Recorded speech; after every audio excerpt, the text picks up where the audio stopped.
안녕하세요. 같이 기도하시고 시작하겠습니다. 하나님 감사합니다.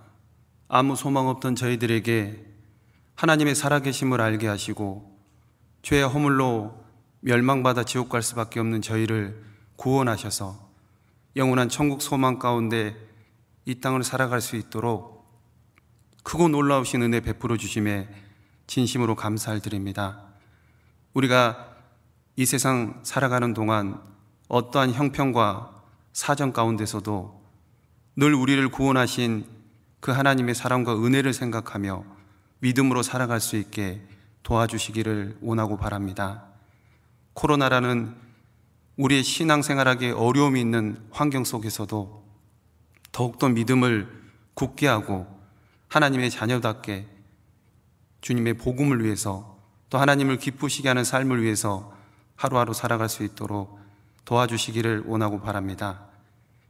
비록 이 자리에 오지 못해서 가정에서 듣는 형제자매님들, 그곳에서도 하나님의 말씀을 잘 들을 수 있도록 붙들어 주시고, 이곳에 나온 형제자매님들 이 시간 전해지는 말씀을 통해서 우리의 마음을 새롭게 하고 더욱더 하나님을 위해 살아갈 수 있는 새로운 힘을 얻을 수 있도록 도와주시기를 원하고 바랍니다. 내일부터 전국교회가 하나 되는 학예수양회가 시작됩니다. 비록 온라인으로 말씀을 듣지만 하나님의 동일한 말씀이 전해지기에 서로 인도되는 그 영혼들이 말씀 앞에 나올 수 있게 도와주시고, 그 말씀을 통해서 하나님을 발견하고 예수님의 사랑을 깨달을 수 있도록 도와주시기 원하고 바랍니다. 지금까지 말씀을 듣는 영혼들이 있습니다. 그 영혼들이 하나님의 사랑을 꼭 깨달을 수 있도록 또한 인도해 주시기를 부탁을 드립니다.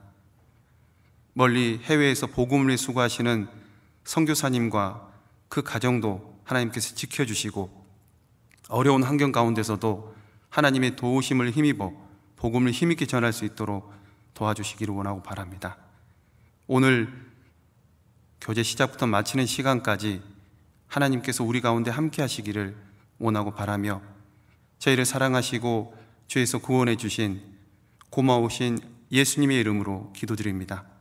아멘. 성경 마태복음 24장을 보시겠습니다.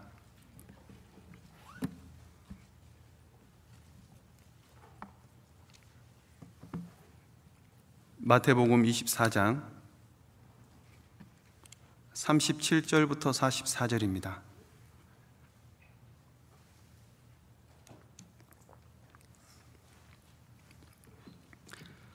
(37절부터) 제가 읽겠습니다. 노아의 때와 같이 인자의 임함도 그러하리라.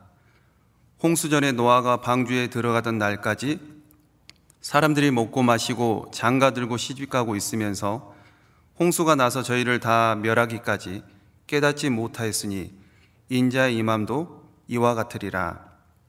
그때 두 사람이 밭에 있음에 하나는 데려감을 당하고 하나는 버려둠을 당할 것이요, 두 여자가 매를 갈고 있음에 하나는 데려감을 당하고 하나는 버려둠을 당할 것이니라. 그러므로 깨어 있으라. 어느 날에 너희 주가 임할는지 너희가 알지 못함이니라. 너희도 아는 바니 만일 집주인이 도적이 어느 경점에 올 줄을 알았다면 깨어있어 그 집을 뚫지 못하게 하였으리라. 44절은 같이 읽겠습니다. 이러므로 너희도 예비하고 있으라. 생각지 않은 때에 인자가 오리라. 지금까지 살아오시면서 당황스러웠던 경험 있으시죠? 어떨 때 당황스럽습니까? 방금 저도 좀 당황스러웠습니다. 반응이 없을 줄 알았는데, 어떨 때 가장 당황스럽냐면 예상치 못한 일이 생겼을 때 우리는 당황스럽죠. 갑자기 집안에 벨소리가 울립니다. 문을 열었더니 집 앞에 형제자매님들이 서 있는 거예요. 어떻습니까? 반갑습니까? 당황스럽습니까? 정말입니까? 정답은 반갑지만 당황스럽습니다. 왜냐하면 아무런 준비가 안 돼 있거든요.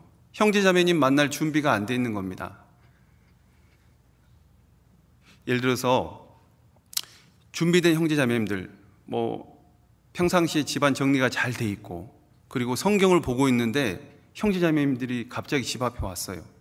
그때는 너무 반갑겠죠. 그런데 집안 정리도 안 돼 있고 머리도 좀 그렇고, 그런데 오신 겁니다. 준비되지 않은 그때 오시면 너무나 당황스럽죠. 전도서 7장 14절에 보면 형통한 날에는 기뻐하고 공고한 날에는 생각하라.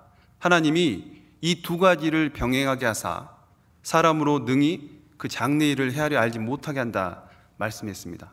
우리는 내일 어떤 일이 우리 앞에 벌어질지 몰라요.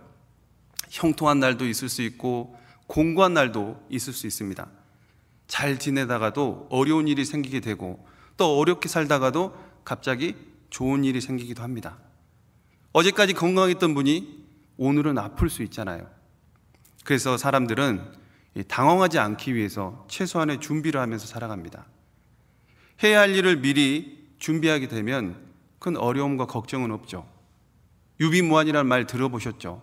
미리 준비하면 걱정과 근심이 없는 겁니다.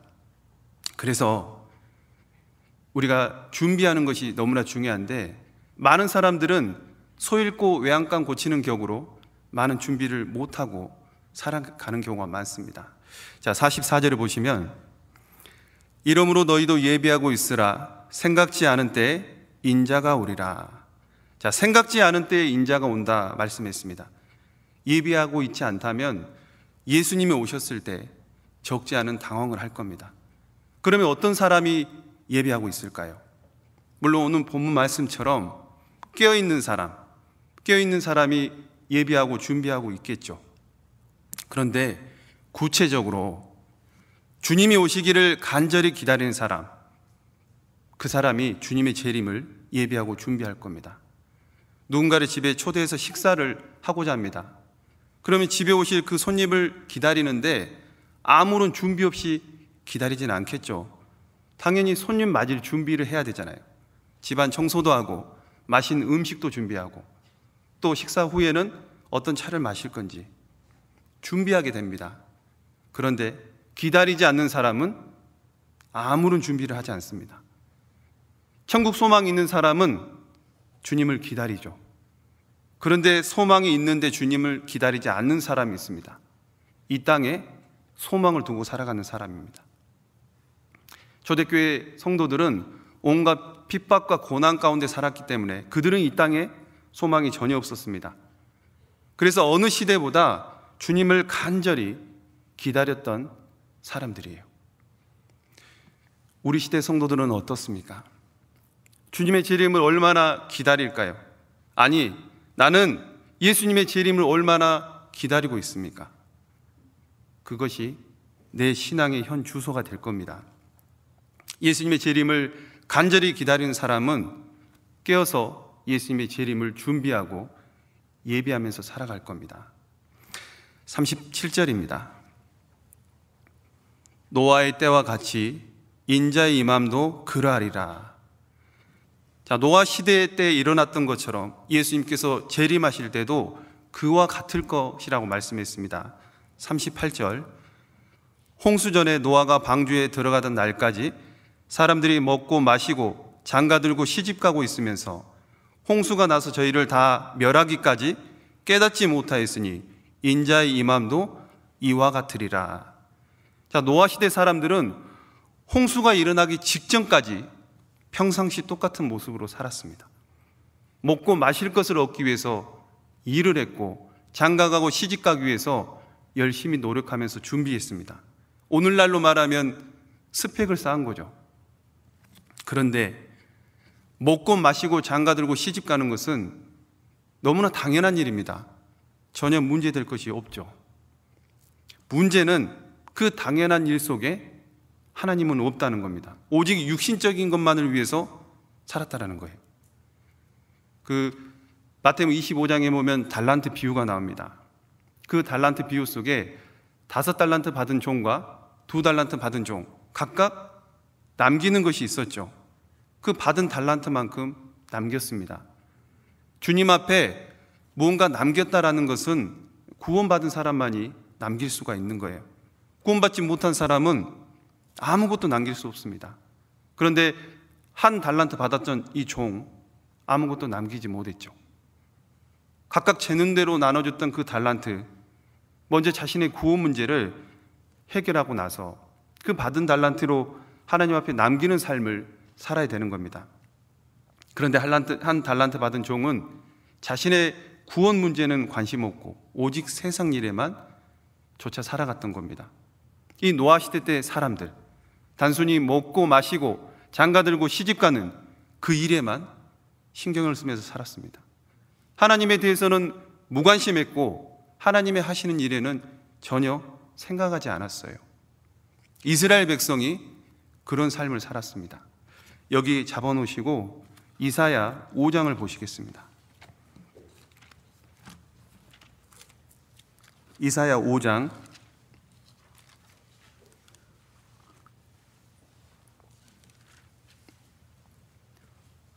11절 12절입니다.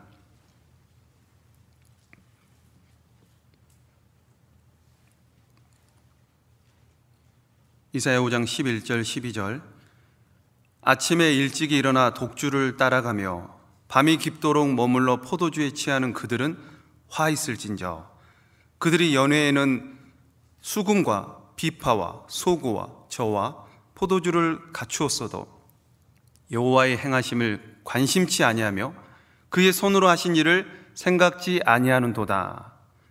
자, 이스라엘 백성은 여호와의 행하심을 관심치 않고 하나님의 하신 일을 생각하지 않았다는 겁니다. 마땅히 하나님을 섬겨야 될 그 이스라엘 백성이 하나님에 대해 무관심했습니다. 육신의 만족과 즐거움을 쫓아 살아갔고 그 마음이 빼앗겼던 겁니다. 마찬가지로 노아 시대 사람들은 그들의 종말이 눈앞에 이르렀는데 종말에 대한 그 대비를 전혀 하지 않았어요. 홍수 피할 준비를 전혀 하지 않은 겁니다.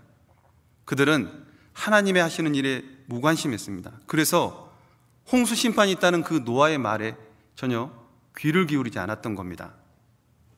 다시 본문으로 가보시면 39절입니다. 그래서 홍수가 나서 저희를 다 멸하기까지 깨닫지 못하였으니, 하늘에서 물이 떨어진 걸 보면서도 그 물이 자신을 멸망시킬 거라는 것을 전혀 깨닫지 못했습니다. 그것처럼 예수님이 재림하시면 노아 때와 마찬가지가 될 겁니다. 사람들은 자신들의 영혼이 멸망당한다는 것을 깨닫지 못해요. 홍수가 나서 저희를 다 멸하기까지 깨닫지 못하였으니 인자의 임함도 이와 같으리라. 사람들이 사라졌는데 왜 사라졌는지 전혀 알지 못하는 겁니다. 40절입니다. 그때 두 사람이 밭에 있음에 하나는 데려감을 당하고 하나는 버려둠을 당할 것이요, 두 여자가 매를 갈고 있음에 하나는 데려감을 당하고 하나는 버려둠을 당할 것이니라. 밭에 있는 두 사람 중에 하나는 데려감을 당하고 하나는 버려둠을 당한다. 두 여자가 매를 갈고 있는데 하나는 데려감을 당하고 하나는 버려둠을 당한다. 이 말씀은 예수님께서 공중에 재림하시면 들림받을 사람과 그렇지 못할 사람으로 나눠지는 거죠. 그런데 이 말씀이 앞에 나온 노아 홍수 사건과 관련지어서 생각을 해보면 한 사람은 데려감을 당하고 한 사람은 버려둠을 당하게 되는데, 이 버려둠을 당하게 되는 사람, 심판이 시작되는 겁니다. 버려둠을 당하는 사람은 구원받지 않은 사람입니다. 그래서 백보자 심판대 앞에서 책들에 기록된 대로 심판을 받아 영원한 지옥으로 떨어지게 됩니다. 물론 구원받은 사람에게도 심판은 있죠. 데려감을 당한 사람은 구원받은 사람입니다. 그리스도 심판대 앞에서 구원받은 이후에 우리가 주를 위해서 어떠한 삶을 살았는지 그 삶의 모습에 따라서 상급이 주어지는 심판대 앞에 우리도 서게 될 겁니다. 우리는 그리스도의 심판대가 있다는 것을 잘 알고 있습니다. 그렇기 때문에 구원받은 이후에 내 마음대로 살아서는 안 되죠. 예수님의 재림이 너무나 가까운 시대에 우리가 살고 있습니다. 그렇기 때문에 깨어서 주님의 재림을 준비해야 됩니다. 42절입니다. 그러므로 깨어 있으라. 어느 날에 너희 주가 임할는지 너희가 알지 못함이니라. 거기까지입니다. 예수님께서 깨어 있으라 말씀하셨습니다. 자, 여기서 깨어 있으라 라는 말씀은 크게 두 가지로 생각해 볼 수 있습니다. 구원받은 것은 깨어 있는 것이고 구원받지 않은 것은 깨어 있지 않는 겁니다. 예수님께서 깨어 있으라 말씀하시고 나서 이어서 마태복음 25장에서 세 가지 비유를 말씀하셨습니다. 첫 번째 열처녀 비유, 두 번째 달란트 비유, 세 번째 양과 염소의 비유를 말씀을 하셨는데, 이 열처녀 비유는 재림하시는 예수님을 맞이할 준비를 해야 한다는 그 교훈으로 주신 비유입니다. 등과 기름을 준비한 지혜로운 다섯 처녀, 등은 준비했지만 기름을 준비하지 않은 미련한 다섯 처녀를 통해서 동일하게 하나님을 믿지만 구원받은 사람은 주님을 맞이하게 될 것이고 구원받지 못한 사람은 주님을 맞이할 수 없다는 걸 설명합니다. 두 번째로 달란트 비유는 주님께서 각자에게 맡겨주신 그 일들, 성실하고 충성되게 감당해야 되는데 그것을 교훈하는 거예요. 충성되게 감당할 것을 교훈하는 것으로서 중요한 것은 남겨진 것이 있어야 된다는 겁니다. 이 5달란트 받은 종, 2달란트 받은 종, 각각 5달란트와 2달란트를 남겼습니다. 남겼다는 것은 먼저는 자신의 구원의 문제를 확실히 하고 받은 달란트로 장사를 잘했다는 겁니다. 그런데 이 한 달란트 받은 종은 남긴 것이 없죠. 앞에서 말씀드렸듯이 하나님 앞에 남긴 것이 없는 사람은 구원받지 않은 사람입니다. 자신의 구원 문제보다는 그 주어진 달란트, 그냥 세상 살아가는데 사용했어요. 그래서 하나님 앞에 심판을 받게 되는 겁니다. 슬피 울며 이를 갈미 있으리라. 분명히 그렇게 기록했죠. 바깥 어두운데 내어 쫓기게 될 겁니다. 세 번째, 양과 비유는 장차 모든 민족이 하나님 앞에서 최후의 심판을 받게 될 거라는 그런 말씀의 내용입니다. 세상에는 하나님을 잘 믿는다고 하는 사람들 중에 구원받지 못한 염소 같은 사람이 있습니다. 그런데 예수님의 피로 구원을 받은 양과 같은 사람도 있는 겁니다. 양과 염소를 구별하는 것처럼 구원받은 사람과 구원받지 못한 사람, 분명히 구별하는 그 날이 올 겁니다. 그래서 이 세 가지 비유를 정리해 보면 이 열처녀 비유는 구원받은 사람과 구원받지 않은 사람으로 나눠지고 등과 기름을 준비한 지혜로운 5처녀만이 예수님이 준비한 그 혼인잔치에 참여할 수 있게 되는 겁니다. 달란트 비유 또한 구원받은 사람과 구원받지 않은 사람으로 나눠집니다. 구원받은 사람은 맡겨주신 일을 성실하게 행해서 그 남겨진 삶을 살아야 된다는 거예요. 세 번째로 양과 염소 비유, 구원받은 사람과 구원받지 않은 사람으로 나눠져서 받아야 될 심판이 있다라는 겁니다. 그래서 이 첫 번째 깨어 있으라는 말씀은 내가 거듭난 사람인가, 자신의 믿음을 확인하고 점검하는 것이 필요합니다. 죽은 사람은 자신이 깨어 있는지 알지 못하죠. 우리 교회 사이트 잘 아실 겁니다. 깨사모 들어보셨죠? 깨어있는 사람들의 모임의 줄임말입니다. 거듭난 사람을 깨어있는 사람이라고 표현한 겁니다. 내가 깨어있는 사람인지 아니면 죽은 자인지를 말씀을 통해서 늘 확인하고 점검해야 돼요. 너무나 중요한 문제이기 때문에 그렇습니다. 두 번째로 깨어있으라는 말씀은 영적으로 깨어있을 것을 말씀하신 거죠. 다시 말해서 신앙의 잠을 자서는 안 된다는 말씀입니다. 에베소서 5장을 보시겠습니다.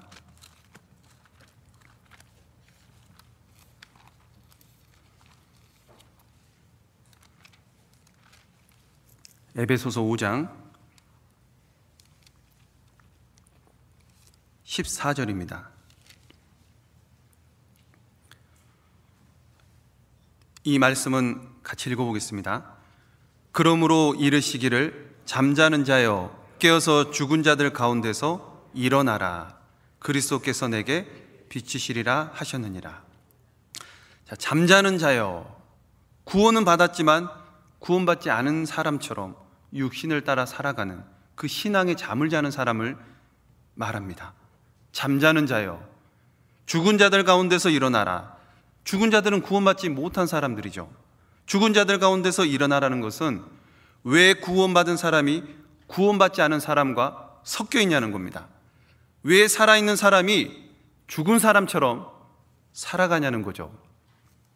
잠자는 사람과 죽은 사람의 차이가 뭘까요? 죽은 사람은 아무리 흔들어 깨워도 아무런 반응을 하지 않습니다. 잠자는 사람은 일어나라는 말 한마디에 반응을 하죠.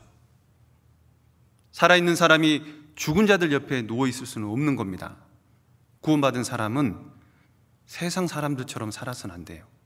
사는 목적과 가치관, 살아가는 방법 모든 것이 달라야 됩니다.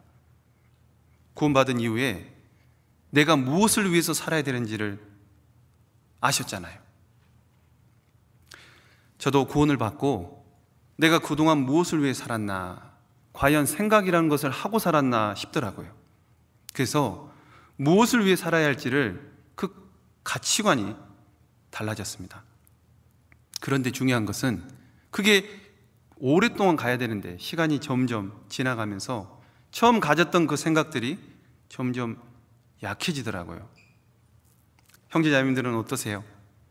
처음에 곧 주님 오신다 그 말씀을 들었을 때 정말 오실 것 같아서 정신을 바짝 차리고 살았잖아요.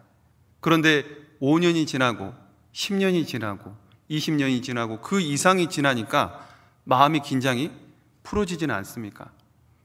주님 곧 오신다는 그 말씀에 처음에는 심장이 벌렁거리고 두근두근 거렸습니다. 그런데 지금은 심장이 고장난 것처럼 큰 감흥이 없어요. 그렇지, 주님 곧 오시지. 그리고 말씀 듣고 뒤돌아서면 아무렇지도 않은 것처럼 또 살아갑니다.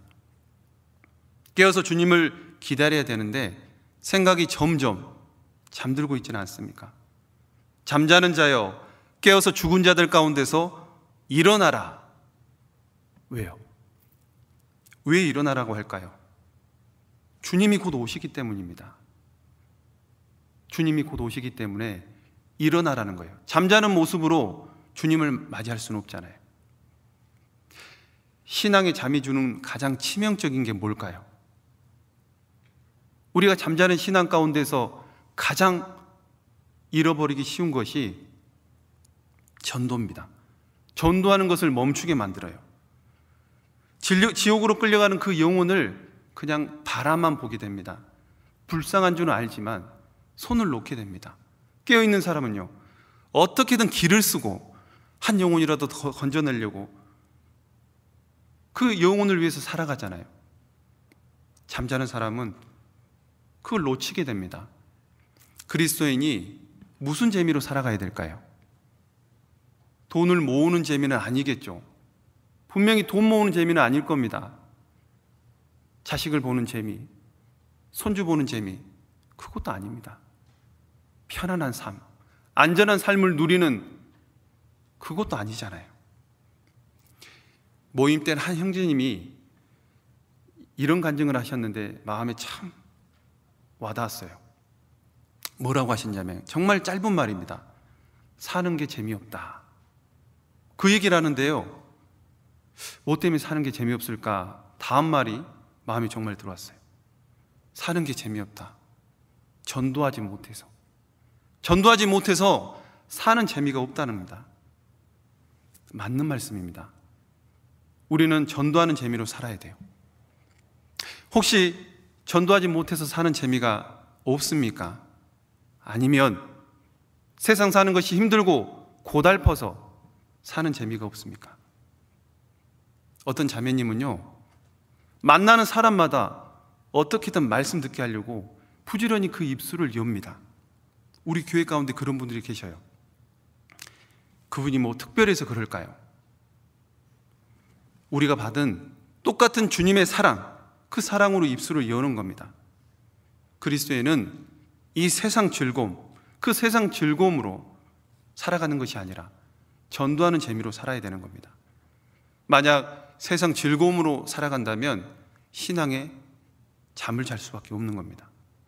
우리는 분명 예수님의 재림이 가까운 시대에 살고 있다는 것을 잘 알고 있습니다. 또한 너희가 알거니와 뭘 할까요? 시기를 안다고 했습니다.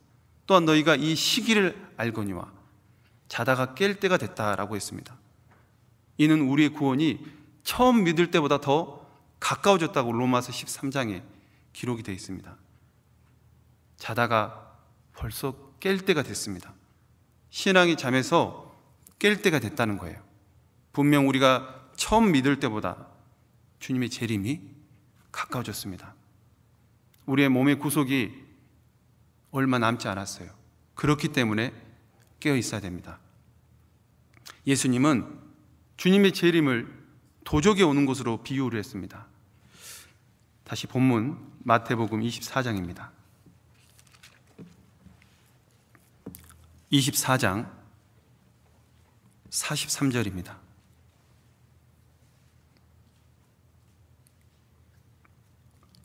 (43절) 중간쯤에 보시면 만일 집 주인이 도적이 어느 경점에 올 줄을 알았다면 깨어있어 그 집을 뚫지 못하게 하였으리라. 자, 이 당시 이스라엘 집은 흙벽돌로 집을 지었습니다. 그래서 도적이 벽에 구멍을 뚫고 침입할 수도 있답니다. 만약 집주인이 깊은 잠에 빠진다면 도적이 집을 뚫고 들어올 수도 있겠죠. 그것처럼 예수님이 예기치 못한 때에 재림하실 수 있다는 겁니다. 우리가 깨어있지 못할 때 주님이 오실 수 있습니다. 우리가 신앙의 잠에 빠져 있을 때 주님이 오실지도 모른다는 겁니다. 깊은 잠에 빠져 있을 때요. 그래서 깨어 있어야 됩니다. 우리가 어떨 때 신앙의 깊은 잠에 빠질까요? 잠언 19장입니다.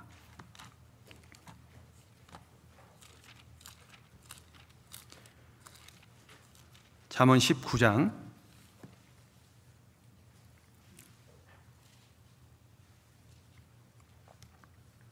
15절입니다.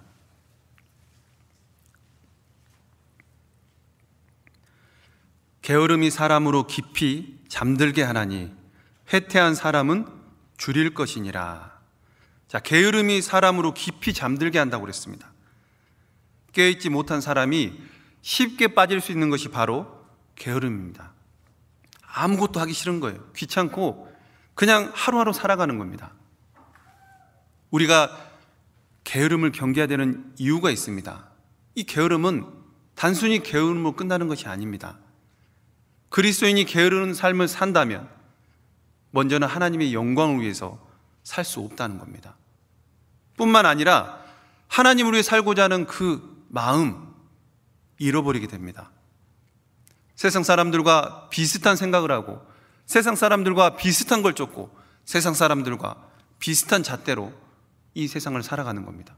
그래서 죄를 심상히 짓고 살아가는 거예요. 게으름이 사람으로 깊이 잠들게 하나니, 사실 여기서 깊이 잠든다는 것은 의식을 잃고 혼수 상태에 빠지는 걸 말하는 겁니다. 게으른 사람이, 그리스도인이 게으름에 빠지게 되면 의식을 잃은 사람처럼 마땅히 어떻게 행할 것을 알지 못하기 때문에 자기 마음대로 살아가는 거예요. 신앙에 잠을 자면 그럴 수 있다는 겁니다. 그리고 이 게으른 사람은 삶에 의욕도 없어요. 잠언 22장을 보시죠. 22장 13절입니다.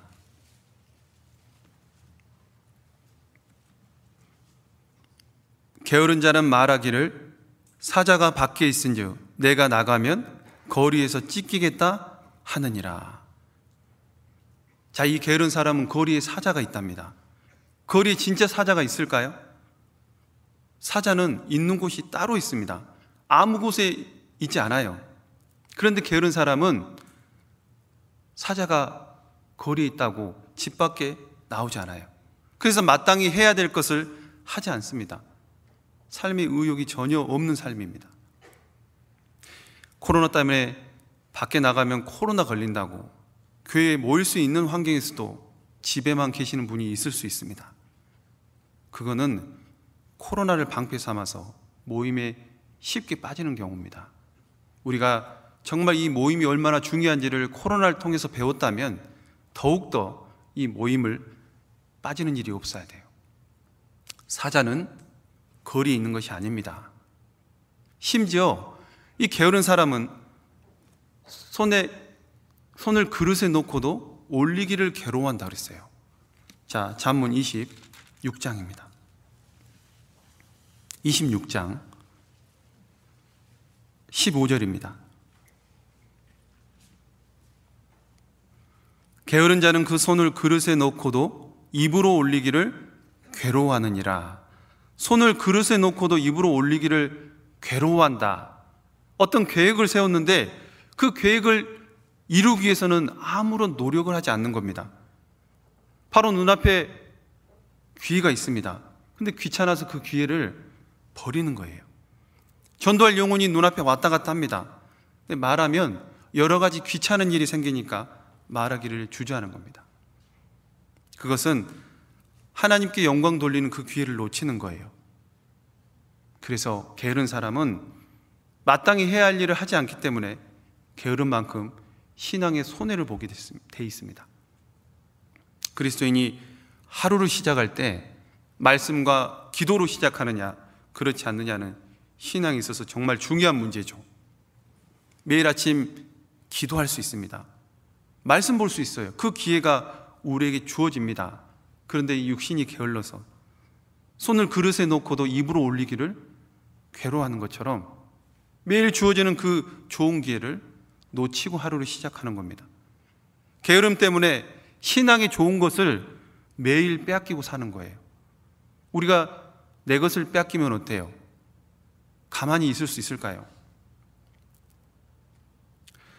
왜 그 좋은 것을 빼앗겼는데 찾지 않을까요? 빼앗겼다고 생각하지 않기 때문에 그래요.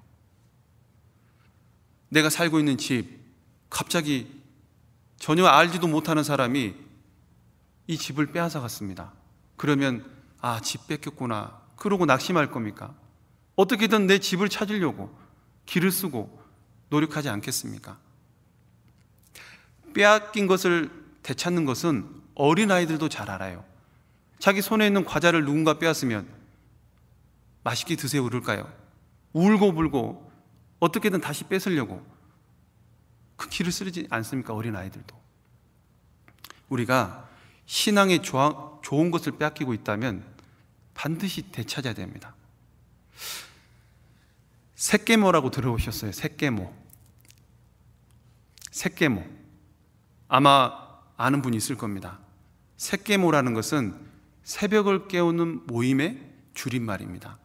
우리 안산교회 중고등부 형제자매님들 새벽을 깨워서 말씀과 기도로 하루를 시작하는 그 모임을 8월부터 갖고 있습니다. 아주 좋은 모임이죠. 새벽을 깨워서 말씀과 기도로 하루를 시작한다. 하루를 말씀과 기도로 시작하기 위해서 새벽을 깨우는 것, 그것은 신앙이 잠들지 않도록 우리를 막아주는 방패 역할을 한다 생각이 듭니다. 사람이 게으름 때문에 깊이 잠들 수 있습니다. 게으름이 사람으로 깊이 잠들게 하나니, 그래서 깨어있으라는 것은 이 게으름부터 벗어나는 말씀으로 생각해 볼 수 있습니다. 그러므로 깨어있으라. 어느 날에 너희 주가 임하는지 너희가 알지 못함이니라. 또 예수님은 생각지 않은 때에 오신다고 그랬습니다. 다시 본문 24장 44절입니다. 이러므로 너희도 예비하고 있으라. 생각지 않은 때에 인자가 오리라. 자, 형제자매님들이 언제라도 집에 올 수 있다는 생각을 갖게 되면 어때요? 집안 정리하겠죠. 그리고 내 삶의 모습을 좀 더 다듬겠죠. 형제자매님들을 맞을 준비하는 것처럼. 예수님 오시는 것은 분명합니다. 예수님은 반드시 오셔요. 그런데 그 때를 우리가 알지 못하죠. 한 가지 분명한 것은 생각지 않은 때 예수님이 오신다는 겁니다. 그렇기 때문에 깨어 있어야 됩니다. 그렇기 때문에 예비해야 됩니다. 그래서 깨어 있다는 것이 무엇인지 오늘 몇 가지 한 5가지로 생각을 해보겠습니다. 제가 99년도에 논산에 있는 육군훈련소에서 군사훈련을 6주간 받았습니다. 그리고 이제 군생활을 시작했는데, 그때 그 훈련병 때 처음으로 경험했던 것이 있어요. 이 불침범 근무라는 건데요, 이 잠자는 병사들 자는데 그들의 안전을 지키기 위해서 한 사람씩 깨서 돌아가면서 근무를 서는 겁니다. 저도 어느 날 이제 훈련받고 너무 피곤해서 잠을 자고 있는데 앞 근무자가 갑자기 깨우는 거예요. 그래서 순간 일어났습니다. 그리고 처음으로 불침범 근무를 서게 되는데 얼마나 졸립고 피곤하든지 저도 모르게 눈꺼풀이 감겨요. 그때 처음 알았습니다. 자다 일어나서 1시간 서 있는 게 얼마나 고통스러운 건지. 이것이 군대에서 말하는 얼차려구나 생각이 들더라고요. 우리가 1시간 서서 근무를 선다는 건 참 힘든 건데, 저는 나름대로 그때 자지 않으려고 깨려고 노력했습니다. 근데 저처럼 정신을 차려야 될 그때 졸고 있다면 분명히 누군가 깨어있으라 말하지 않겠어요. 그래서 깨어있으라는 말씀은 1차적으로 잠을 자는 사람에게 깨어있으라 말씀하는 겁니다. 겟세마네 동산에서 자고 있는 제자들에게 예수님께서 시험에 들지 않도록 깨어있어 기도하라 말씀하셨죠. 피곤해서 육신의 잠을 자고 있는 제자들에게 그 잠에서 깨라고 합니다. 깨어있으라고. 그때 깨어있으라 말씀하셨거든요. 그리고 깨어있으라는 2차적으로 생각해 보면 영적인 잠에서 깨라는 거죠. 그 제자들이 피곤해서 잠을 자는데 예수님이 단순히 일어나라고 말씀하신 것이 아닙니다. 깨어있어 기도하라 말씀하셨어요. 왜 깨어있어 기도하라 하셨을까요? 잠을 자면 시험에 들기 때문에 그래요. 시험에 들지 않도록 깨어있어 기도하라. 우리가 깨어있지 못하고 신앙에 잠을 자게 된다면 반드시 시험을 받게 될 겁니다. 예수님께서 받은 그 마귀의 시험 가운데 안목의 정욕이 있었죠. 마귀가 천하 만국을 보여주고 자신에게 경배하면 그 모든 것을 다 준다고 그랬습니다. 이 세상에 눈에 보이는 좋은 것들이 얼마나 많습니까? 능력만 되면 당장이라도 갖고 싶은 것들이 너무나 많죠. 그러나 마귀는 그것으로 우리를 시험하는 겁니다. 예수님은 말씀으로 마귀의 시험을 이기셨죠. 우리도 말씀으로 마귀의 시험을 이겨야 돼요. 그런데 생각처럼 쉽지 않은 겁니다. 그래서 우리는 어떻게 행할 것을 자세히 주의해야 됩니다. 깨어있다라는 것은 어떻게 행할 것을 자세히 주의하는 겁니다. 다시 에베소서 5장을 찾아보시겠습니다. 에베소서 5장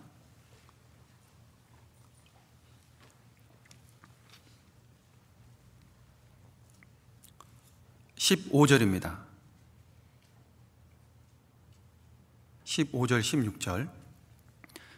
그런즉 너희가 어떻게 행할 것을 자세히 주의하여 지혜 없는 자같이 말고 오직 지혜 있는 자같이 하여 세월을 아끼라. 때가 악하니라. 자, 바울이 에베소 성도들에게 어떻게 행할 것을 자세히 주의해서 지혜 없는 자같이 말고 지혜 있는 자같이 하라고 했죠. 먼저는 어떻게 행할 것을 자세히 주의하라 했습니다. 자세히.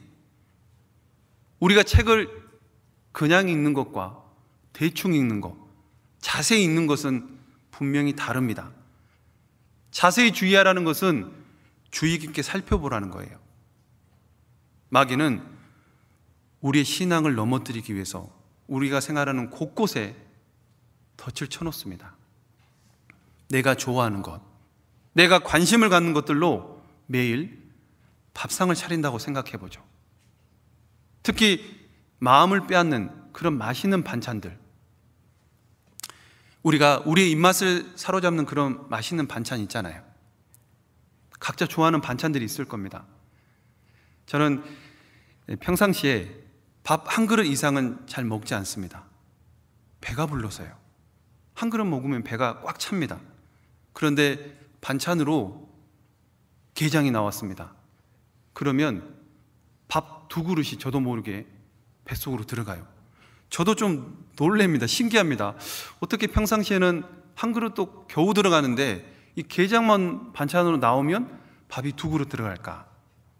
그래서 제가 평상시에 밥 한 그릇만 먹는 것이 어쩌면 자매가 해주는 반찬 때문이 아닌가, 그런 생각이 들었는데 아니겠죠. 어쨌든 마귀는 우리의 마음을 사로잡는 반찬을 준비하는 거예요. 스포츠라는 반찬, 드라마라는 반찬, 영화를 좋아하는 분이면 영화라는 반찬, 여행을 좋아하면 여행이라는 반찬을 차려놓고 먹게 하겠죠. 그런데 중요한 것은 마귀의 그 반찬을 어디에 두느냐라는 거예요. 말씀 위에, 교제 위에, 기도 위에, 거기에 올려놓습니다. 우리는 말씀이라는 반찬과 기도라는 반찬, 교제라는 반찬, 서로 살아가는 반찬, 이런 반찬으로 우리의 영을 살찌워야 되는데 마귀의 반찬이 그런 것을 가리는 거예요. 말씀을 읽어야 되는데 스포츠에 빠져 있습니다. 드라마에 빠져 있어요. 교제에 참석해야 되는데 여행 가고 없습니다. 열심 품고 주를 섬겨야 되는데 게으름에 빠져 있어요. 마귀가 차려놓은 그 밥상을 먹은 겁니다. 우리가 세상 즐거움과 재미에 빠져 있을 때 말씀의 맛은 분명히 떨어질 겁니다. 그렇기 때문에 마귀가 차려놓은 그 밥상, 준비한 거 쳐다도 보지 말아야 돼요. 마귀가 준비한 것은 우리를 속이기 위한 겁니다. 히브리서 3장에 보면 오직 오늘이라 일컫는 동안 매일 피차 권면하여 죄의 유혹으로부터 강팍히 됨을 면하라. 누구든지 죄의 유혹에 넘어질 수 있는데 그 죄의 유혹으로부터 강팍히 됨을 면하라 했습니다. 죄의 유혹이라는 것은 다른 번역에는 죄의 속임수로 되어 있어요. 죄는 우리를 속이는 겁니다. 마귀가 세상 것으로 교묘하게 우리를 속여서 넘어지게 하는 겁니다. 자, 어느 나이 많은 쥐가 어린 쥐에게 죽기 전에 유언으로 남긴 말이 있습니다. 한번 읽어드리겠습니다. 조금 어려울 수 있기 때문에 집중해서 들으면 분명히 이해될 거라 생각이 듭니다. 자, 내 말 귀담아 듣거라. 우리가 경계할 것은 저마다 다른 무서움의 형식을 갖추고 있다. 그 중에 무서움의 형식을 감추고 있는 무서움이 가장 큰 무서움이다. 내 말 잘 알아듣거라. 고양이와 쥐덫이 무서운 것이 아니다. 고양이는 언제나 고양이로 있고 쥐덫은 언제나 쥐덫으로 있으니 내 나이가 들면 고양이쯤이야 차라리 같이 늙어가는 이웃일 수도 있고 쥐덫쯤이야 내 지혜의 시험대 정도로 그치니 내 말 뼈아프게 새겨 듣거라. 우리가 가장 경계할 것은 고양이도 아니고 쥐덫도 아니고 무서움을 다채롭게 위장한 쥐약이다. 쥐약은 항상 자기의 모습을 감춘다. 멸치에다 묻히면 멸치가 되고 치즈에 섞으면 치즈가 된다. 내 말 새겨 듣거라. 자기의 모습을 감추는 것이 가장 무섭습니다. 쉽게 말해서 이 쥐한테 무서운 것은 눈에 보이는 고양이가 아닙니다. 눈에 보이는 쥐덫이 아니에요. 콩나물에 묻히면 콩나물이 되고 두부국에 묻히면 두부가 되는 그 모양을 알 수 없는 쥐약이 가장 무섭다라는 거예요. 마귀가 죄로 우리를 유혹하는데 그 죄의 유혹은 마귀가 우리를 속이는 거예요. 죄라고 전혀 생각하지 못했는데 내가 죄를 짓고 있는 겁니다. 그게 마귀가 우리를 속이는 겁니다. 그래서 마귀는 세상 것으로 자신의 모습을 감춰서 세상의 도구를 이용해서 우리의 마음을 하나하나 하나님으로부터 빼앗아 가는 거예요. 죄는 정말 중요한 것을 보지 못하게 만듭니다. 죄는 정말 중요한 것을 위해 살아가지 못하게 만들어요. 우리를 속이는 거죠. 그래서 우리가 이 마귀에 쳐놓은 덫에 걸려들지 말아야 됩니다. 그런즉 너희가 어떻게 행할 것을 자세히 주의하여 지혜 없는 자같이 말고 오직 지혜 있는 자같이 하여. 자, 지혜 없는 자같이 말고 그랬죠. 지혜는 그리스도인은 죄를 짓지 않기 위해서 조심스럽게 살필 때 사용합니다. 분별할 때 사용하는 것이 바로 이 지혜입니다. 뿐만 아니라 지혜는 예수님을 가리키기도 합니다. 지혜 없는 자같이 말고, 자, 지혜 없는 사람은 예수님이 없는 사람과 같아요. 그래서 지혜 없는 자같이 말고는 예수님 없는 자같이 말고 오직 지혜 있는 자같이 하여 예수님 있는 자같이 하라는 겁니다. 우리는 그리스도의 영을 소유한 사람들입니다. 거룩한 영을 소유한 사람답게 어떻게 행할 것을 자세히 주의해서 세월을 아껴야 됩니다. 세월을 아끼라. 자, 세월을 아끼라, 그 말씀 1 해가지고 밑에 보시면 기회를 사라 그러게 돼 있죠. 기회를 사라는 것은 주어진 환경 속에서 기회를 찾으라는 겁니다. 그리고 그 기회를 놓치지 말라는 거예요. 주님의 재림이 가까웠기 때문에 시간이 많이 남지 않았습니다. 우리에게 주어진 시간은 하나님의 뜻을 행하기 위해서 주어진 기회와도 같은 겁니다. 전도할 기회, 봉사할 기회, 형제자매님들과 교제할 수 있는 기회, 그리고 어려운 형제자매를 도울 수 있는 기회, 어떤 희생과 대가를 치르더라도 그것을 놓치지 말라는 말씀입니다. 기회를 주셨을 때 그 기회를 놓치지 않는 것이 기회를 사는 겁니다. 우리가 구원받은 날부터 주님 앞에 서는 그날까지 우리에게 주어진 시간을 가지고 그 기회들을 어떻게 사용했느냐에 따라 분명히 영원한 상급이 계산될 겁니다. 이 사실을 우리가 확실히 깨닫는다면 세월을 아끼게 되고 기회를 놓치지 않게 될 겁니다. 또 우리에게 주어진 시간과 물질, 모든 것들이 나를 위한 것이 아니라 하나님의 뜻과 역사를 위해 우리에게 주셨다라는 것을 우리가 깨닫게 되면 어떻게 행할 것을 자세히 주의하게 될 겁니다. 잠언 3장에 보면 내 손이 선을 베풀 힘이 있거든 마땅히 받을 자에게 베풀기를 아끼지 말라고 했습니다. 내게 있으면 이웃에게 내일 와라, 내일 주겠다 그러지 말라고 그랬어요. 베풀 힘이 있을 때 그때 베풀어야 됩니다. 그것이 기회를 사는 거예요. 갔다가 다시 와라, 내일 주겠다라는 것은 베푸는 기회를 놓치는 겁니다. 하나님을 위해 살 수 있는 그 좋은 기회를 놓치는 거예요. 그래서 17절에 그러므로 어리석은 자가 되지 말고, 하나님을 기쁘시게 할 수 있는 그 기회가 주어졌을 때 그 기회를 놓치는 어리석은 사람이 되지 말라는 겁니다. 오직 주의 뜻이 무엇인가 이해하라. 하나님께서 내게 요구하시는 것이 무엇인지, 내게 원하시는 것이 무엇인지 생각해 보라는 겁니다. 자세히 주의하면 주님이 원하시는 것을 쫓아 살아갈 수 있습니다. 하나님을 기쁘시게 할 수 있어요. 그런데 자세히 주의하지 않으면 복음을 위해 살 수 있는 그 좋은 기회를 놓칩니다. 그리고 헛된 것을 쫓아 살아가는 어리석은 사람이 될 수 있어요. 우리에게 하나님을 위해 살 수 있는 기회가 주어졌을 때 우리는 그 기회를 놓치지 않아야 될 겁니다. 두 번째로 깨어있다는 것은 이 세대를 본받지 않은 겁니다. 신앙의 잠을 자면 이 세대를 따라가게 돼 있어요. 로마서 12장입니다. 로마서 12장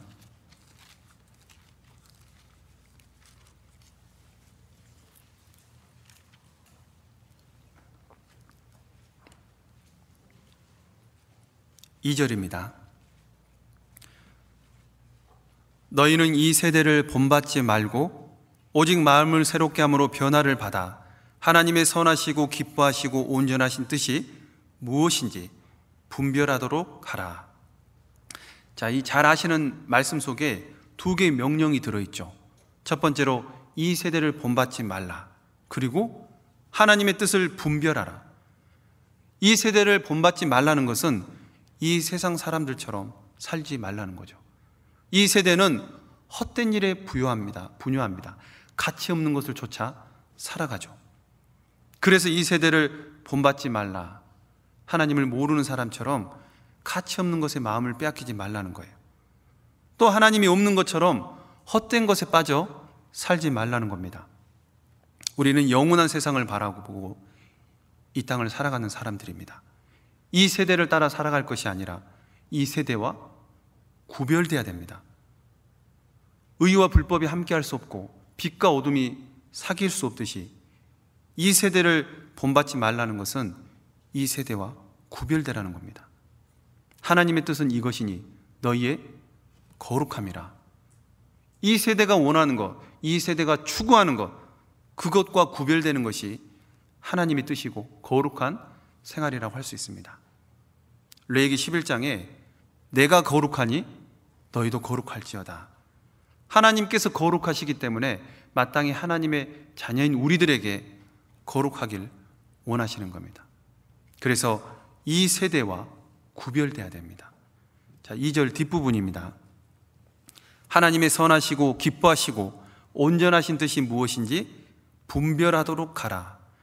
자, 구별되기 위해서는 하나님의 뜻이 무엇인지 분별하는 것이 필요하죠. 자, 이 말씀을 헬라 원문을 직역하면 이런 뜻입니다. 너희를 향한 하나님의 뜻, 선하고 기뻐하고 온전하신 뜻 무엇인지 시험해봐라. 나에게 향한 하나님의 뜻이 무엇인지 시험해보라는 겁니다. 다시 말해서 하나님께서 무엇을 선하게 여기시고 무엇을 기쁘게 여기시는지 우리의 행동을 보신다는 겁니다. 에베소 5장 10절에 주께 기쁘시게 할 것이 무엇인가 시험하여 보라. 시험하여 보라 그랬죠. 하나님께서 무엇을 기뻐하시는지 시험하여 보라. 시험하라는 것은 하나님께서 무엇을 기뻐하시는지 찾아봐라. 하나님께서 무엇을 기뻐하시는지 알아봐라. 하나님께서 무엇을 기뻐하시는지 조사해 보라는 겁니다. 이 세상에는 즐거운 것들이 많죠. 우리의 마음을 빼앗는 것들이 정말 가득합니다. 그렇기 때문에 하나님께서 선하게 여기시고 기뻐하시는 것이 무엇인지 분별하지 않고 살아간다면 우리는 이 세대에 어리석은 것을 쫓아 살아갈 수 있어요. 우리가 늘 마음에 새겨야 될 것, 내 영혼이 이 육신을 벗어날 날이 얼마 남지 않았다라는 것. 주님 오시는 그날 우리는 이 세상과 영원히 안녕입니다. 그렇기 때문에 이 세대의 무가치한 것에 시간을 낭비해서는 안 됩니다. 지금 우리가 제대로 모일 수 없는 이 상황에서 더욱더 경계하면서 하루하루를 살아야 됩니다. 온전히 모이지 못한 지금이 신앙의 잠을 자기 좋은 환경일까요? 오히려 그 반대입니다. 모이지 못할수록 모임이 중요하다는 걸 알기 때문에 더욱더 깨어 힘쓸 수 있는 환경인 겁니다. 그런데 이 세대와 구별되지 않으면 헛된 것에 주목하는 시간들이 많아지고 모임도 소홀히 하게 됩니다. 이 세대가 헛된 것에 주목하잖아요. 남에게 인정받고 싶어하고 남의 주목을 받고 싶어하는 것이 이 세대입니다. 요즘 먹방 유행이잖아요. 겉보기 정말 왜소한 사람이 중국집에 가서 어마어마한 양을 먹습니다. 저는 짜장면 한 그릇이면 배가 부릅니다. 보통 그렇잖아요. 기껏해야 좀 더 짬뽕 좀 더 먹는지. 근데 그분은요, 짜장면, 짬뽕, 탕수육, 양장피, 팔보채, 거기에 음료수. 이 짜장면 먹다가 음료수 잘못 먹으면 배가 불러서 못 먹은 경우도 있잖아요. 근데 그렇게 어마어마한 걸 먹습니다. 정말 대단하더라고요. 그런데 사람들이 그런 것에 주목합니다. 사실 그 먹는 거 좀 신기하긴 하죠. 근데 그게 뭐 중요한 겁니까? 정말 아무것도 아닌 겁니다. 정말 헛된 것에 사람들이 따라하고 관심 주니까 하고 너도 나도 하고 싶어 해요. 명품 가방이 한정판이 나왔습니다. 그러면 그 전날 새벽부터 줄을 서요. 최신형 스마트폰이 한정판으로 나오면, 또 뭐 특별판이라 그러면 사람들이 그거 사려고 눈에 불을 켜고, 참 헛된 것에 주목하는 것들을 많이 보게 됩니다. 이 세대가 그런 텅 빈 껍데기 같은 것을 따라갑니다. 이전 세대 우리 어르신들은 배고픈 시절을 겪었기 때문에 어떻게 하면 먹을 수 있을까, 먹고 사는 문제에 바빴잖아요. 그런데 이 세대는요, 배고픔을 모르는 세대입니다. 그래서 이 남아도는 힘을 가지고서 어떻게 하면 재밌게 놀아볼까, 어떻게 하면 이 육신을 즐겨볼까, 어떻게 하면 술에 취해볼까, 헛된 것을 쫓아 살아가잖아요. 그런데 진짜 헛된 것이 무엇일까요? 진짜 헛된 것은 하나님과 상관없는 겁니다. 하나님과 상관없는 삶을 살아가는 것이 진짜 헛된 겁니다. 안타까운 것은 하나님을 믿으면서도 하나님을 싫어하는 것을 가까이 하는 삶이 있습니다. 이스라엘 백성은 여호수아를 통해서 가나안 땅을 정복하고 하나님을 섬겼어요. 그런데 여전히 버리지 못하는 이방 신들이 있습니다.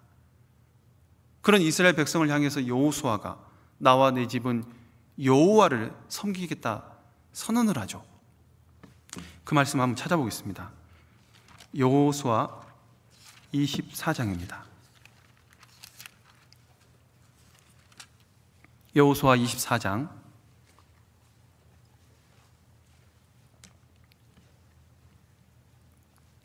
14절로 15절입니다. 여호수아 24장 14절 15절입니다. 그러므로 이제는 여호와를 경외하며 성실과 진정으로 그를 섬길 것이라. 너희의 열조가 강 저편과 애굽에서 섬기던 신들을 제하여 버리고 여호와만 섬기라. 만일 여호와를 섬기는 것이 너희에게 좋지 않게 보이거든 너희 열조가 강 저편에서 섬기던 신이든지 혹 너희의 거하는 땅 아무리 사람의 신이든지 너희 섬길 자를 오늘날 택하라. 오직 나와 내 집은 여호와를 섬기겠노라. 자, 하나님도 섬기고 이방 신도 섬기는 이스라엘 백성에게 여호수아가 오늘날 너희 섬길 자를 택하라고 했습니다. 하나님과 이방 신들 중 하나를 선택하라는 게 아니에요. 이 말씀은 오직 하나님만을 섬길 것을 말씀하고 있는 겁니다. 이스라엘 백성이 하나님을 섬기면서도 이방 신들을 버리지 못하는 참 이상한 일입니다. 이것은 그 하나님의 역사를 보고 그 살아계신 하나님을 믿습니다. 그런데도 이방 신들을 섬겨요. 이건 참 이상한 일입니다. 그런데 이스라엘 백성이 이런 이중적인 모습 오늘날 우리에게 있다라는 거예요. 우리 안에 잘못된 것들이 있다는 것을 알면서도 그걸 버리지 못하고 오랫동안 가지고 있을 때가 있습니다. 지금도 버리지 못하는 것이 있을 수 있어요. 아합이 북이스라엘을 다스릴 때 활동했던 선지자가 엘리야입니다. 하나님보다 바알과 아세라 우상을 더 높였던 그 이스라엘 백성을 향해서 이 엘리야 선지자가 이렇게 외칩니다. 너희가 어느 때까지 두 사이에서 머뭇머뭇하려느냐. 하나님과 바알 사이에서 머뭇머뭇하는 그 북이스라엘 백성을 책망합니다. 그런데 이 북이스라엘 백성만이 두 사이에서 머뭇머뭇할까요? 우리도 버려야 되는데 버리지 못하는 것들 사이에서 머뭇머뭇하지 않습니까? 얼마든지 우리도 하나님과 이 세대 사이에서 머뭇머뭇할 수 있다는 겁니다.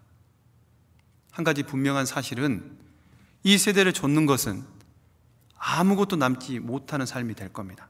그렇기 때문에 이 세대를 좇지 않고 세상의 헛된 것을 쫓지 않도록 더욱 정신을 차리고 깨어 기도해야 됩니다.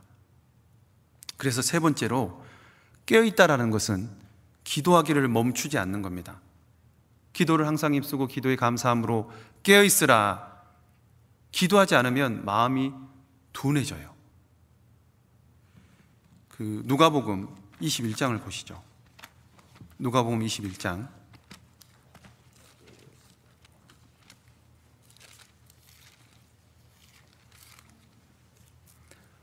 34절입니다. 누가복음 21장 34절.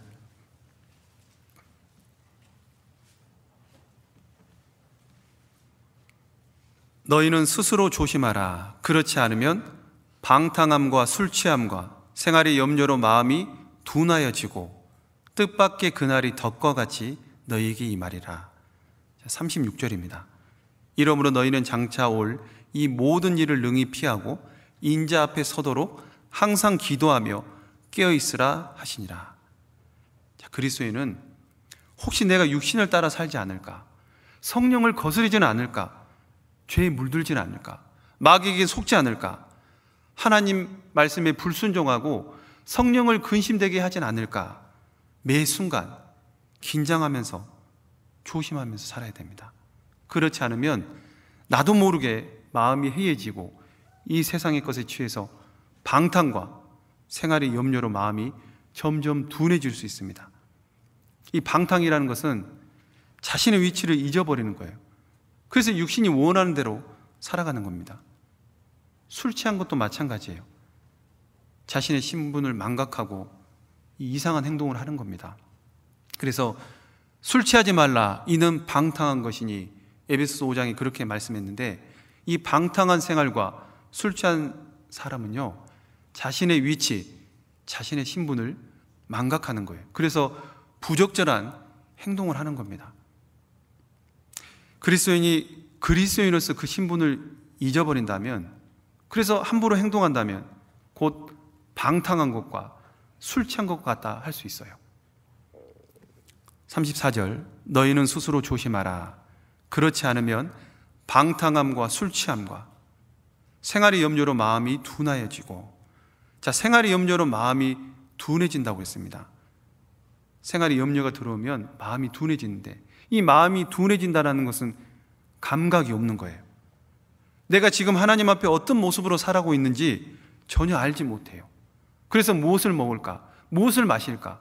무엇을 입을까? 오직 육신의 것만을 위해서 살아가고 육신의 것만을 걱정하게 된다는 거예요. 생활의 염려는 영적인 생각들을 하는 그 감각을 떨어뜨립니다. 그래서 너희는 스스로 조심하라 말씀했잖아요. 34절 뒷부분입니다. 뜻밖의 그날이 덕과 같이 너희에게 임하리라. 마음이 둔해진 채로 살아가면 주님이 오시는 그날, 덕과 같은 날이 될 수 있다는 겁니다. 36절입니다. 이러므로 너희는 장차 올 이 모든 일을 능히 피하고 인자 앞에 서도록 항상 기도하며 깨어있으라 하시니라. 방탕함과 술 취함, 생활의 염려로 마음이 둔해지지 않기 위해서는 기도로 깨어있어야 됩니다. 기도하는 것이 깨어있는 겁니다. 기도하지 않으면 반드시 신앙에 잠을 잔다는 거예요. 쉬지 말고 기도하라 하셨죠. 우리는 눈을 뜨는 순간부터 다시 잠들기까지 끊임없이 기도해야 됩니다. 쉬지 말고 기도하라는 것은 항상 그 마음이 하나님께 가 있으라는 거예요.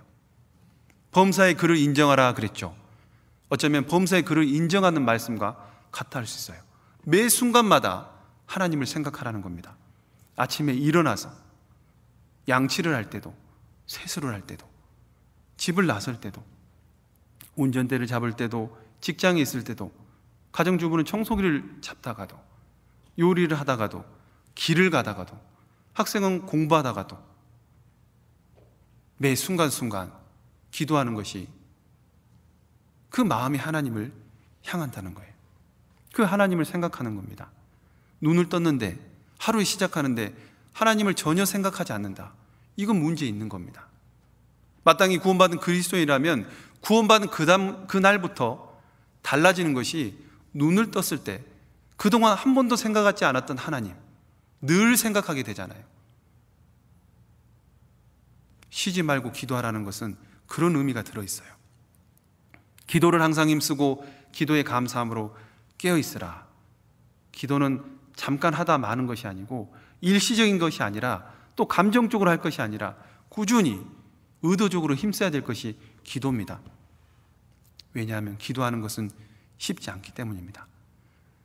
그리스도인이라도 이 기도하는 것을 게을리하게 되면 결국에는 기도를 멈추게 됩니다. 기도하는 것이 어렵기 때문에 그래요. 그렇지만 우리가 기도하기를 멈춰서는 안 됩니다. 우리가 기도하다가 잠이 들 수 있어요. 때로는 대충 할 수 있습니다. 그렇지만 그래도 기도하는 것을 멈춰서는 안 됩니다. 기도하지 않는 사람은 신앙의 잠을 자게 돼 있어요. 반드시 신앙의 잠을 자게 됩니다. 그래서 우리는 기도로서 그날이 덕과 같은, 뜻밖의 덕과 같은 날이 되지 않도록 깨어서 힘써야 됩니다. 또 교제를 떠나는 것은 잠자는 신앙이죠. 깨어있다라는 것은 변함없이 교제 안에 거하는 거죠. 비가 오나 눈이 오나 거센 바람이 불어도 교제가 있다면 그 비바람을 뚫고 우리는 모이잖아요. 어떠한 상황과 환경 가운데서도 교제 안에 거하는 것, 이것이 깨어있는 겁니다. 네 번째로 깨어있는 것은 교제 안에 거하는 거예요. 자, 고린도전서 1장입니다. 고린도전서 1장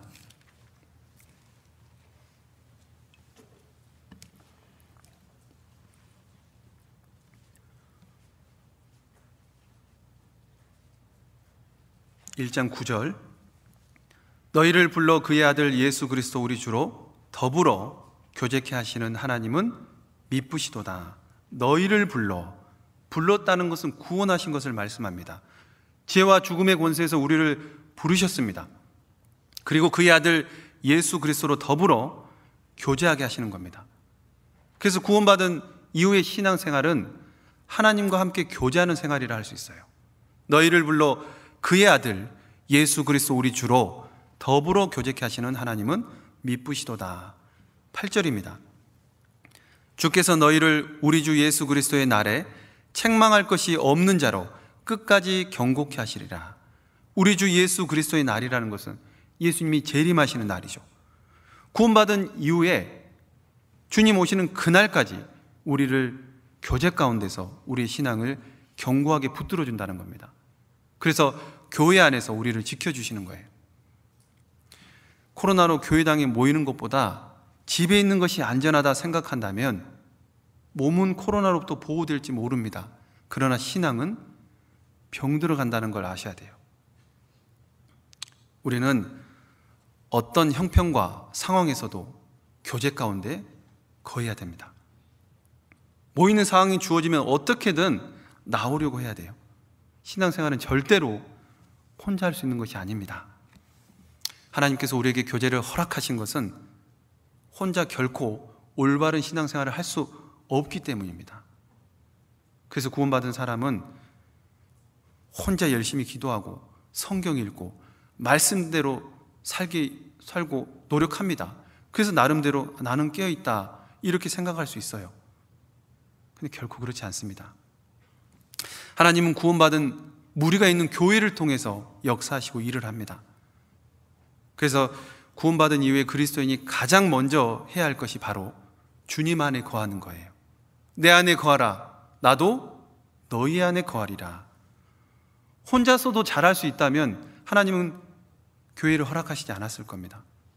그러나 거듭난 성도는 결코 혼자가 아니에요. 구원받았다고 했지만 교회를 떠나면 결국은 그리스도인으로서의 정상적인 삶은 살 수 없습니다. 그래서 교회를 떠나 홀로 성경을 가까이 하고 기도하는 것 결코 정상적인 모습은 아니죠. 스스로 잘하고 있다 믿는다면 그건 자기 위안밖에 안 되는 겁니다. 자기 만족인 거예요. 우리가 재림하시는 주님 앞에 부끄럽지 않게 서기 위해서는 반드시 교제 안에 거해야 됩니다. 그 안에서 함께 말씀을 배우고 서로 사랑하면서 복음을 전하는 것이 깨어있는 생활이라 할 수 있습니다. 다섯 번째로 깨어있다는 것은 정신을 차리는 거예요. 베드로전서 4장입니다. 베드로전서 4장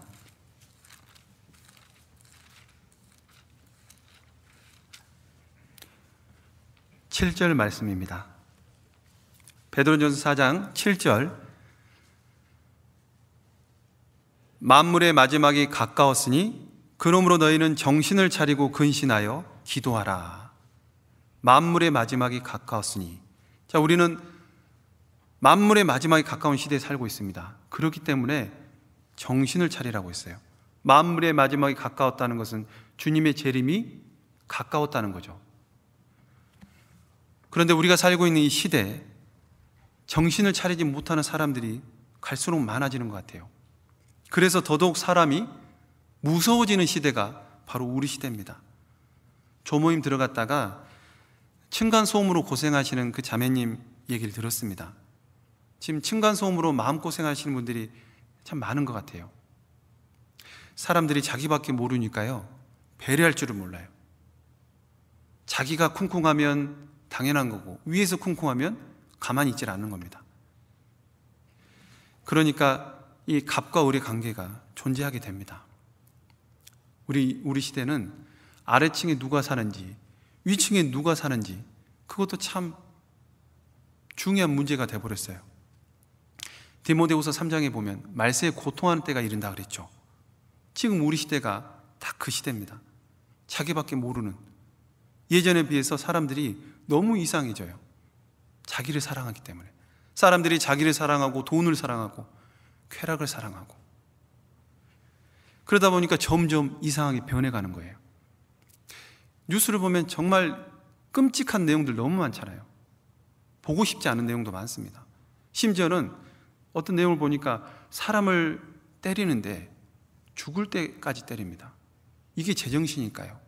어떻게 사람을 순간 감정이 폭발해도 절제할 수 있어야 되잖아요. 근데 죽을 때까지 때리는 거예요. 정신줄을 놓는 겁니다.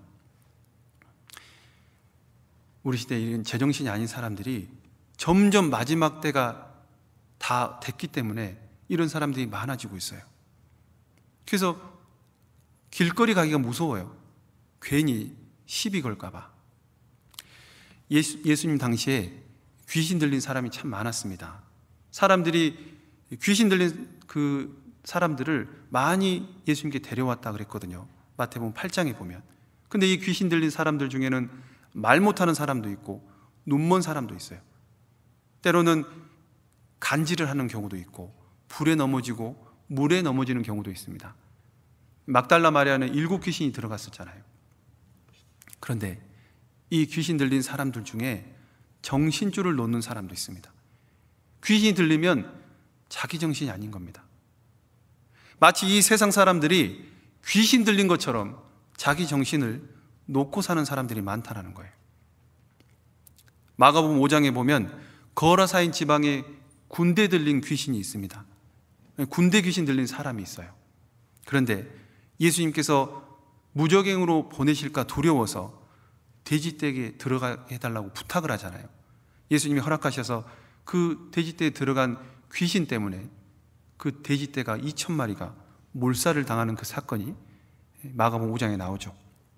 그런데 그 거라사인 지방에 살던 그 귀신 들린 사람, 그 사람이 어디 살았냐면 무덤 사이에 거했다고 나옵니다. 이 사람이 예수님을 만났는데 무덤 사이에서 예수님을 만났어요. 정신이 온전했다면 무덤 사이에 거하면 안 되잖아요. 집 놔두고 무덤 사이에 있었던 겁니다. 이 모습은 우리에게 신앙적인 교훈이 됩니다. 이 세상은 무덤이에요, 무덤. 죽은 사람이 묻히는 곳이 무덤이잖아요. 이 세상 사람들은 그 영혼이 죽어 있는 사람들입니다.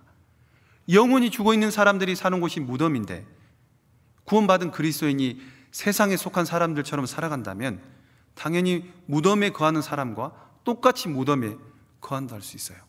이것은 정신을 차리지 못하는 겁니다. 세상 사람과 똑같이 사는 거, 그게 무덤 사이에 거하는 거고 그것이 정신을 차리지 못하는 겁니다. 이 귀신 들린 사람이 무덤 사이에 거하는데 늘 소리를 질렀대요. 돌로 자기 몸을 상하겠답니다. 귀신 들렸기 때문에 제정신이 아닌 거죠. 그래서 이상한 행동을 합니다. 심지어 옷도 입지 않았어요. 옷 벗고 다니면 미쳤다 그러잖아요.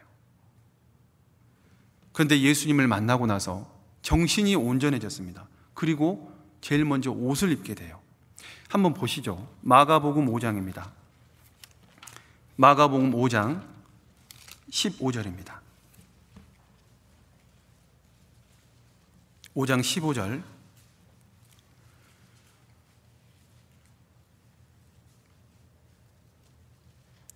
예수께 이르러 그 귀신 들렸던 자 곧 군대 집혔던 자가 옷을 입고 정신이 온전하여 앉은 것을 보고 두려워하더라.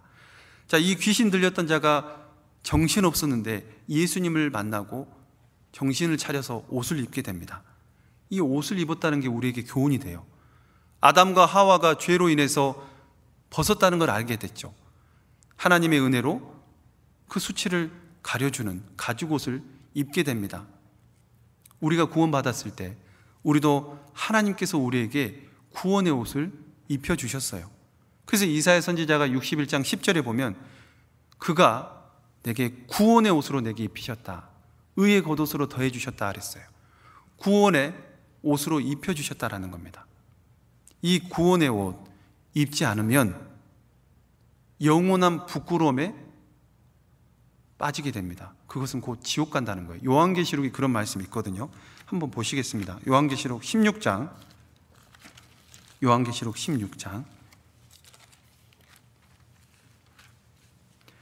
15절입니다.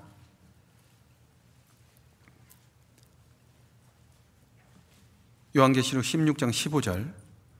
보라, 내가 도적같이 오리니 누구든지 깨어 자기 옷을 지켜 벌거벗고 다니지 아니하며 자기의 부끄러움을 보이지 아니하는 자가 복이 있도다. 자, 예수님께서 도적같이 오시는데 누구든지 깨어 자기 옷을 지켜 벌거벗고 다니지 않는 사람, 그 사람이 부끄러움을 보이지 않는다. 벌거벗은 사람은 부끄러움을 당한다는 거죠. 여기서 부끄러움을 당한다는 것은 영원한 지옥으로 떨어진다는 거예요. 우리는 눈에 보이지 않는 구원의 옷을 입었습니다. 예수님의 피로 구원받은 사람은 죄로부터 수치를 가려줄 구원의 옷을 입은 사람들입니다. 살아계신 하나님 앞에 구원의 옷을 입지 않았다는 것은 귀신 들린 사람이 옷을 벗고 있는 것처럼 제정신이 아닌 겁니다. 다시 말해서 구원받지 않은 모든 사람들 다 제정신이 아닌 거죠. 다 옷을 벗고 지금 살아가고 있습니다. 그렇기 때문에 세상이 더욱더 악해져 가는 거예요. 그런데 중요한 것은 이 귀신 들린 사람이 제정신이 아니었는데 예수님을 만나고 나서 정신이 온전해졌죠. 이게 너무나 중요해요. 다시 한 번만 더 보시겠습니다. 마가복음 5장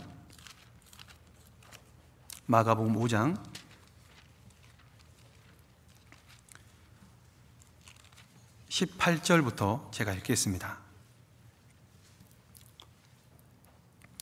예수께서 배에 오르실 때에 귀신 들렸던 사람이 함께 있기를 간구하였으나 허락지 아니하시고 저에게 이르시되 집으로 돌아가 주께서 내게 어떻게 큰 일을 행하사 너를 불쌍히 여기신 것을 내 친속에게 고하라 하신대.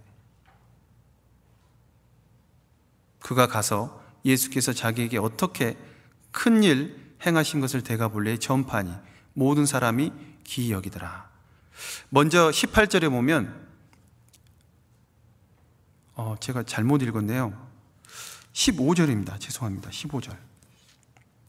자, 예수께 이르러 그 귀신 들렸던 자 곧 군대 집혔던 자가 옷을 입고 정신이 온전하여 앉은 것을 보고 두려워하더라.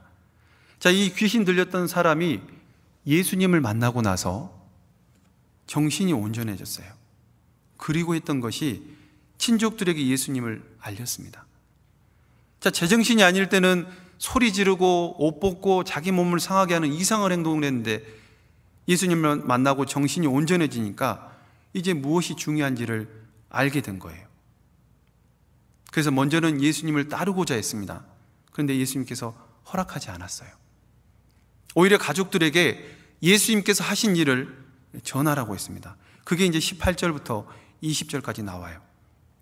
20절만 보시면 그가 가서 예수께서 자기에게 어떻게 큰 일 행하신 것을 데가볼리에 전파하니 모든 사람이 기이 여기더라. 예수님께서 친족들에게 돌아가서 예수님이 하신 일을 전하라고 하셨죠. 그래서 그 예수님의 말씀을 따라 친족들에게 이 사실을 전했습니다. 우리 또한 예수님을 만나기 전에는 무엇을 위해 살아야 되는지를 모르고 살았던 사람들입니다. 이 세상이 전부라고 생각이기 때문에 영원한 세상에 대해서 전혀 생각하지 않고 살았어요.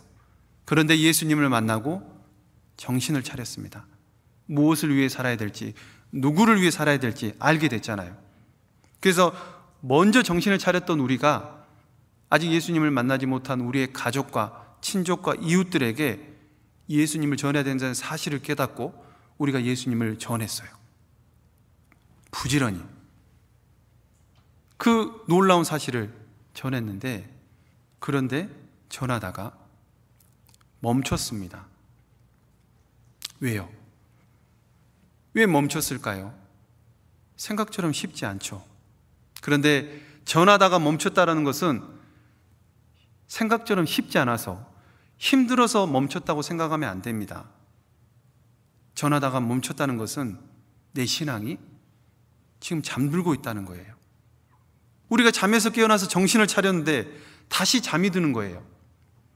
우리가 어떻게 예수님을 만났습니까? 누구 덕분에 예수님을 알게 됐습니까? 우리 각자에게 이 말씀을 전해준 누군가가 있습니다. 그분이 있었기 때문에 우리가 이 말씀을 듣고 구원을 받았잖아요. 우리는 전도를 통해서 죽은 자들이었지만 예수님을 통해 살아났습니다. 그리고 정신을 차렸죠. 정신을 차리지 않으면 전도 집회가 있을 때마다, 천국잔치가 열릴 때마다 혼자 그 자리에 앉아 있게 될 겁니다. 정신 차리라는 것은 깨어 있으라는 겁니다. 그래서 정리를 해보면 깨어 있다라는 것은 어떻게 행할 것을 자세히 주의하는 겁니다. 깨어 있다라는 것은 이 세대를 본받지 않는 겁니다. 깨어 있다라는 것은 기도하기를 멈추지 않는 거예요.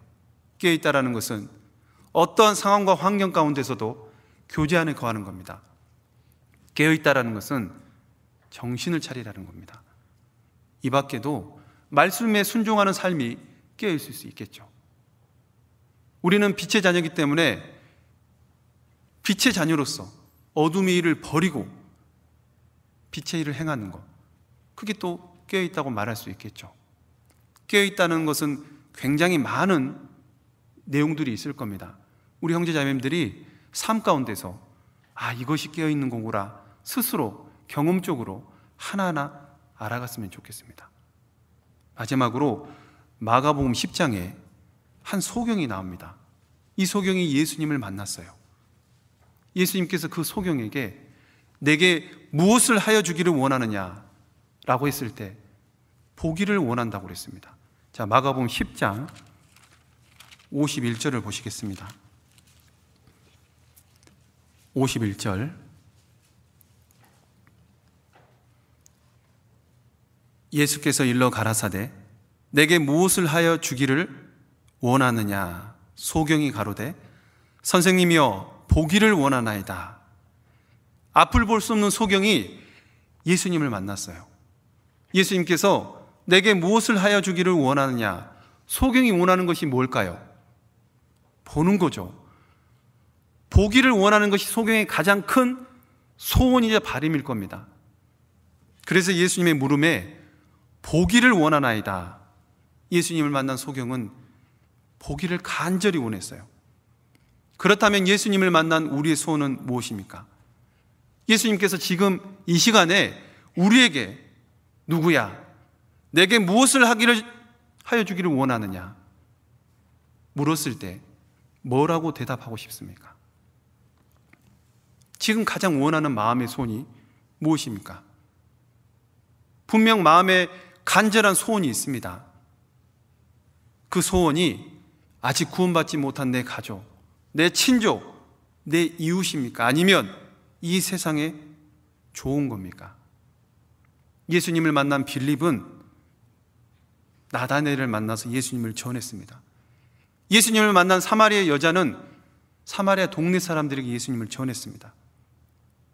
귀신 들린 사람이 예수님을 만나서 정신이 온전해지고 가장 먼저 한 것은 자기 친족들에게 예수님이 하신 일을 알렸습니다.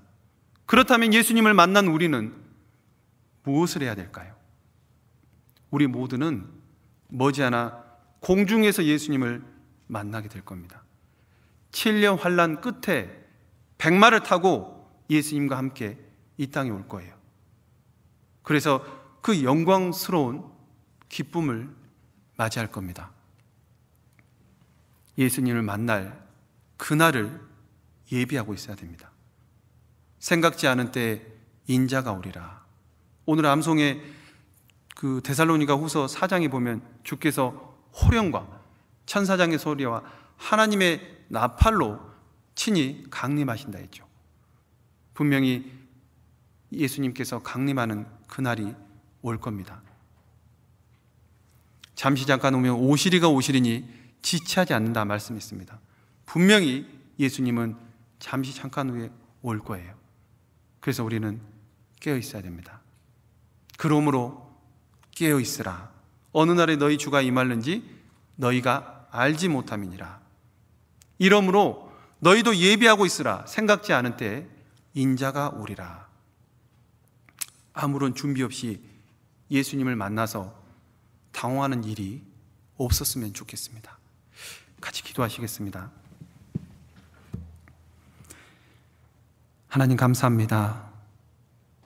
영원하지 않는 이 세상에서 영원한 천국 소망 가운데 하루하루 살아갈 수 있도록 은혜 베풀어 주심에 감사를 드립니다. 어렵고 힘든 상황과 환경 가운데서도 늘 우리를 구원하신 예수님의 은혜를 생각하며 더욱 믿음으로 행할 수 있도록 도와주시고, 예수님의 재림이 가까운 이때에 저희가 더욱더 깨어 있을 수 있게 도와주시기를 부탁을 드립니다. 혹여나 신앙의 잠을 자고 있다면 깨어날 수 있도록 도와주시고 새 힘으로 다시 새롭게 시작할 수 있게 도와주시옵소서. 내일부터 시작되는 학의 말씀을 통해서 그 수양의 말씀이 잠자고 있는 신앙에 경종을 울리고 또 새로운 마음으로 주를 위해 살 수 있도록 인도해 주시기를 원하고 바랍니다. 저희를 사랑하시고 죄에서 구원해 주신 고마우신 예수님의 이름으로 기도드립니다. 아멘.